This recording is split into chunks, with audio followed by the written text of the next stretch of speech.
So back before coronavirus started getting really bad in the US, we went on an overnight trip. We were going for grouper, specifically red grouper, and ended up in a school of banded rudderfish. A lot of people on the boat were throwing them back. We heard a lot of people saying how they were junk fish. We decided to keep them and see what we could do with them. So in this video, we're going to show you how to cook banded rudderfish in 3 ways.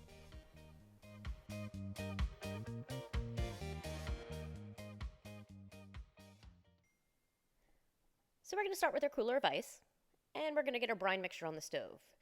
There's a ton of brine recipes out there. Find one that suits you. We use citrus, onion, sugar, salt, spices. We just fill it to the top with water, heat it up, let it cool down, then pour it into the ice. We do this because the ice is going to melt and it's going to mess with the salinity content, so we use less water. Once the brine is cooled, we're going to put it in the bucket with the fish. We're going to let it sit for about an hour and a half, pull it out, put it on a drying rack. You want to pat this dry with paper towels, let it dry with a fan. You want it to have something that's called a pedicule before you put it in the smoker. This is what it should look like right as you put it in the smoker. The top is nice and dry, and that helps the smoke adhere to the fish. Now we're going to get started on our rudder fish chowder. We're going to add some shrimp to this as well, and we're also going to add red bell pepper, onion, bacon, of course the rudder fish, corn, chicken stock, potatoes, spices, white wine, and a bit of flour. We're going to begin by cooking down the bacon. Add it to your pan on medium-high heat. Make sure everything's separated. When it becomes crispy, remove it from the pan, and we're going to leave behind all that good bacon grease. To that, we're going to add our onion, red bell pepper, and the garlic. Once you've given it a stir, we're going to season it. We're going to add a little bit of salt and a good amount of black pepper.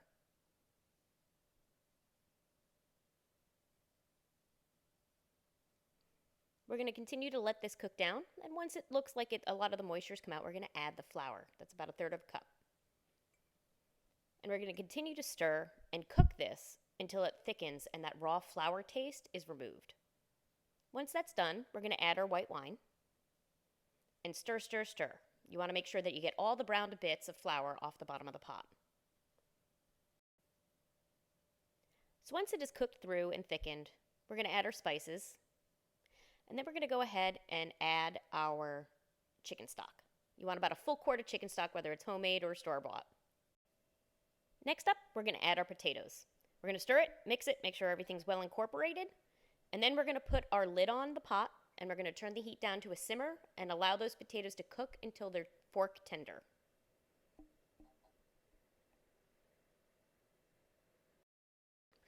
Once it's fork tender, we're going to go ahead and we're going to add our fish and our shrimp. And this is only going to take about a minute to cook, literally. Everything's going to cook through fairly quickly. You just want to make sure you keep stirring everything. Then we're going to add in our corn. And again, you want to add this in at the end so it stays kind of crunchy. And what we're looking for with our shrimp is you want to make sure they're opaque. And with the fish, and whew, that's hot, is you want to make sure when you break it open that it's opaque as well. Next, we're going to add our half and half cream or milk, your choice. And again, our heat is on low.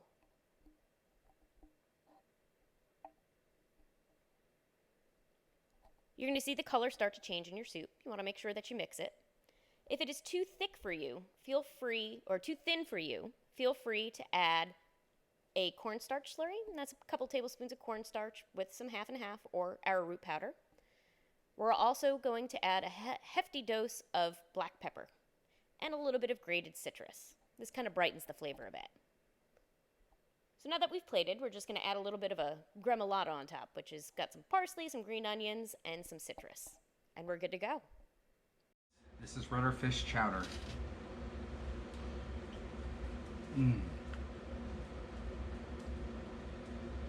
Wow. Okay. You outdid yourself. This is better than the grouper you've done. So, rudder fish chowder, don't throw the rudder fish away. This is really good. Okay.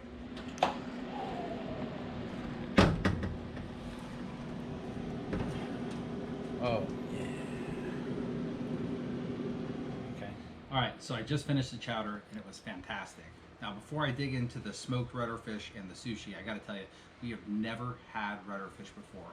We caught a whole bunch on a boat yesterday. We put it in the refrigerator overnight to make sure that it was, firmed up a little bit.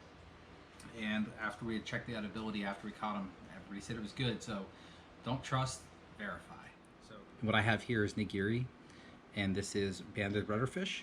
And then I smoked the piece that you see in the middle, and then I put a honey and soy sauce glaze on it. Now I'll tell you, there are bones all down this middle line right here. And if you're interested, yes, I left the skin on. And so we're gonna dive in and give this a try. So we're gonna try the sushi first. This is just sushi rice with my poor chopstick skills.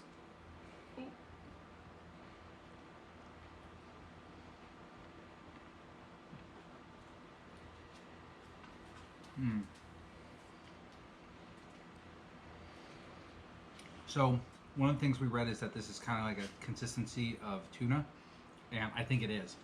It's nice and firm. It's got a real mild flavor to it. Give this big chunk of try here if I can get it.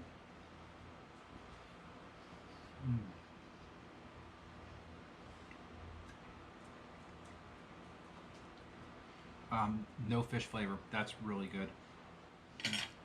So now for the smoked fish.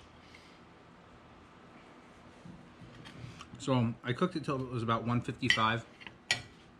What I want to show you here is that middle piece does have bones. So I intentionally cut into this so you can see it. So we just pull this little piece off here and that little bone, and we're good. Now most of the time you don't want to eat the bloodline, but I will tell you that on this guy, compared to an amberjack that I've had in the past, this not fishy at all. So here we go. Here's the glazed honey and soy sauce.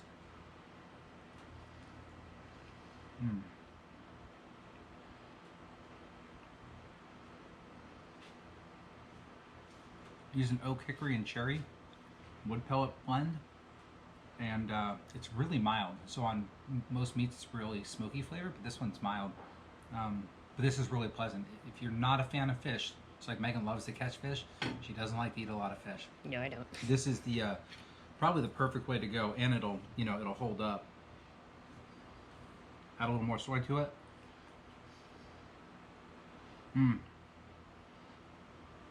So we're back into fishing season.